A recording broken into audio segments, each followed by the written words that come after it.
और किसानों से जुड़े 2 बिल कल राज्यसभा से पास हो गए, लेकिन इस दौरान राज्यसभा में जो हंगामा हुआ वो शायद इससे पहले ऐसा किसी ने नहीं देखा। जब सदन में बिल पर चर्चा चल रही थी तब विपक्षी सांसदों ने जमकर हंगामा किया। विपक्षी सांसद वेल में आकर नारेबाजी करने लगे। इस दौरान कुछ सांसदों ने रूल बुक फाड़ दी और सदन की कार्यवाही का संचालन कर रहे उपसभापति हरिवंश पर कागज फेंके गए। कुछ विपक्षी सांसद अधिकारियों की टेबल पर खड़े नजर आए और उपसभापति के आसन के सामने लगा माइक भी तोड़ दिया। अब राज्यसभा में हंगामा करने वाले सांसदों के खिलाफ कार्रवाई की जा सकती है।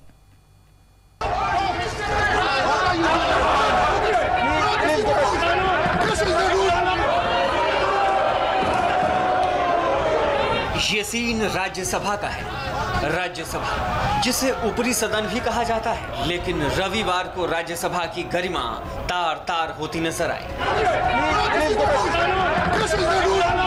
2 कृषि बिलों पर कल विपक्ष ने हंगामा किया। बिल तो पास हो गए, लेकिन विपक्ष ने जो बवाल किया वो चौंकाने वाला था। राज्यसभा के उपसभापति के सामने रूल बुक फाड़ी गई।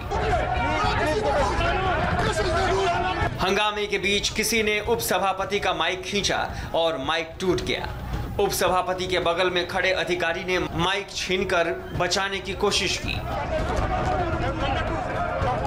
आम आदमी पार्टी के राज्यसभा सांसद को जब मार्शल बाहर ले जाने लगे तो उन्होंने मार्शल से धक्का मुक्की की। वो उन्हें भला बुरा कहते हुए नजर आए। उसके बाद संजय सिंह टेबल पर चढ़कर शोर शराबा करने लगे।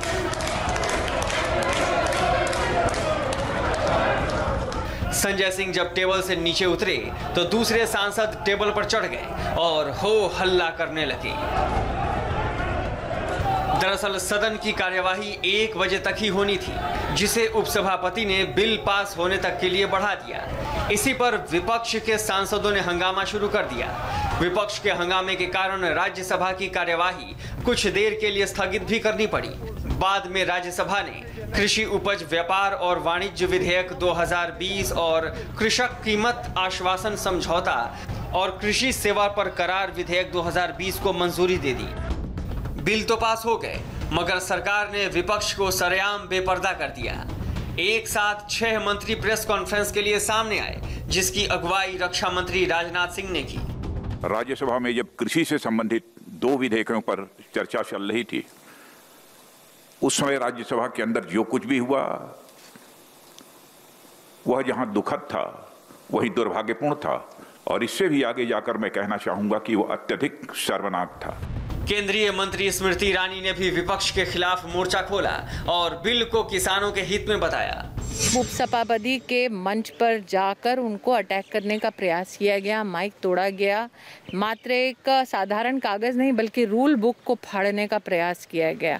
मैं एक संवैधानिक पद पे हूँ, इसलिए मर्यादा में रहकर कहूँगी कि ये प्रहार भारतीय जनता पार्टी पर नहीं था, एक संवैधानिक पद पर था, जो भारत की गरिमा के ऊपर एक प्रहार था, जिसको देखकर सभी भारतीय नागरिक कहीं ना कहीं आक्रोश में हैं कि क्या अब परिचर्चा का एक सदन अखाड़ा ऐसा बन जाएगा जब आप उपसभापति जो सदन का संचालन कर रहे हैं उनको अटैक करेंगे। कृषि बिल पर सरकार दलील दे रही है। खुद प्रधानमंत्री किसानों को गुमराह करने वालों को चेता चुके हैं। विपक्ष की तरफ से ये कहा जा रहा है कि नए कृषि कानून लागू होने के बाद अनाजों पर मिलने वाले न्यूनतम समर्थन मूल्य को खत्म कर दिया जाएगा। इस पर पीएम मोदी ने ट्वीट किया, मैं पहले भी कह चुका हूं और एक बार फिर कहता हूं, एमएसपी की व्यवस्था जारी रहेगी, सरकारी खरीद जारी रहेगी। हम यहां अपने किसानों की सेवा के लिए हैं। हम अन्नदाताओं की सहायता के लिए हर संभव प्रयास करेंगे और उनकी आने वाली पीढ़ियों के लिए बेहतर जीवन सुनिश्चित करेंगे। सरकार किसानों को समझाने में जुटी है और कृषि बिल से होने वाले रिफॉर्म की जानकारी दे रही है, लेकिन विपक्ष सरकार के तर्कों को मानने को तैयार नहीं है। बिल के पास होने के बाद राहुल गांधी ने ट्वीट किया और लिखा, किसानों के खिलाफ मौत का फरमान निकाल दिया है। जो किसान धरती से सोना उगाता है, मोदी सरकार का घमंड उसे खून के आंसू रुलाता है। राज्यसभा में जिस तरह कृषि विधेयक के रूप में सरकार ने किसानों के खिलाफ मौत का फरमान निकाला, उससे लोकतंत्र शर्मिंदा है। कृषि बिल को पास कराने के तरीके को लेकर विपक्षी दल नाराज हैं। 12 विपक्षी दल मिलकर राज्यसभा के उपसभापति के खिलाफ अविश्वास प्रस्ताव लाए हैं। विपक्षी दलों का कहना है कि राज्यसभा के नियमों को ताक पर रखकर ये बिल पास कराए गए हैं। सरकार ने दिखा दिया, ये प्रत्यक्ष प्रमाण है इस बात का कि सरकार को इस बात का विश्वास है कि वो बिल अपने बहुमत पे, अपने बलबूते पे पारित नहीं कर सकते थे, और वो चूंकि नहीं कर सकते थे इसलिए इस प्रकार के हथकंडे हुए। कृषि बिल को लेकर संसद से लेकर सड़क तक हंगामा हो रहा है। पंजाब और हरियाणा के किसान सड़कों पर हैं और लगातार विरोध प्रदर्शन कर रहे हैं।